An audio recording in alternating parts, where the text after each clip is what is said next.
9 years under its belt, 3 facelifts, and more than 1.36 million sold.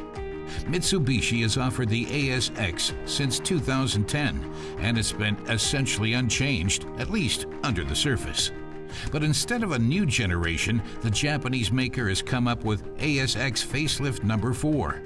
They may be the same underpinnings, but Mitsubishi hasn't been shy about completely replacing sheet metal, which is unusual for a facelift.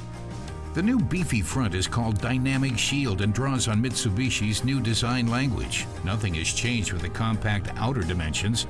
Length remains 4.37 meters, and there's still a good ground clearance of 19 centimeters. Contester Emmanuel Schaefer says the new ASX upholds something of a tradition at Mitsubishi, with its 80 years of four-wheel drive history. The new model is once again available with four-wheel drive, if you want it. You can still order it with two-wheel drive, but if road conditions are poor, you can't just switch to four-wheel drive, as you would otherwise. So you just have to make sure you don't get stuck.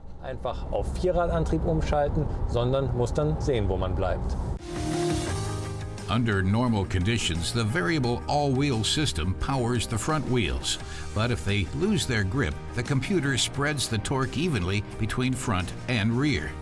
On particularly difficult terrain, you can switch to four-wheel drive lock mode, but that's a bit of a misnomer. The differential never completely locks. Instead, the clutches are electronically pushed together more closely to keep cornering on track.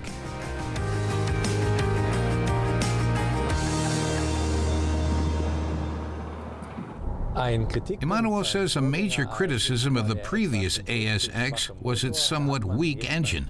That's now been improved with the facelift. The 1.6-liter has been replaced by a 2-liter gasoline engine, which is already familiar from other Mitsubishis. It produces 110 kilowatts and, more importantly, 195 newton-meters of torque. That means it's not out of its element on country roads or freeways. If you are looking for a diesel engine, you'll be disappointed, and that's also true if you want an electric or hybrid version. The 4-cylinder gasoline engine is the only choice. It accelerates the 1.5-ton ASX to 100 kilometers per hour in 10.2 seconds and gives it a top speed of 190 kilometers per hour.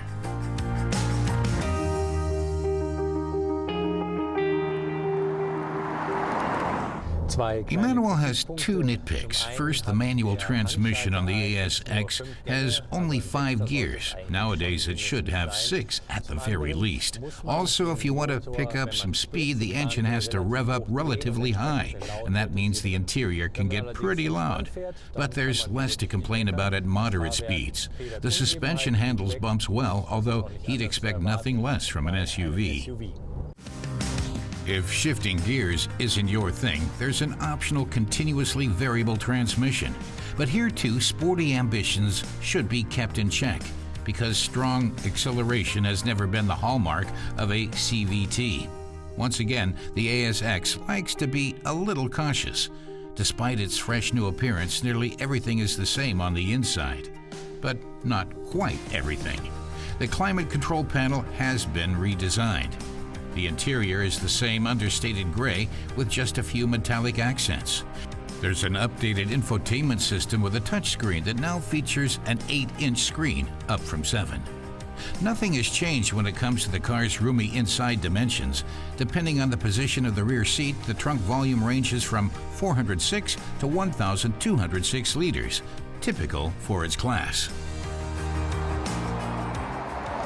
Emmanuel says with an entry price of just under 21,000 euros, the ASX is priced well below some of its competitors, such as the Ford Kuga, Toyota RAV4, and VW Tiguan. Even the basic equipment package includes decent features, such as bi-LED headlights and climate control.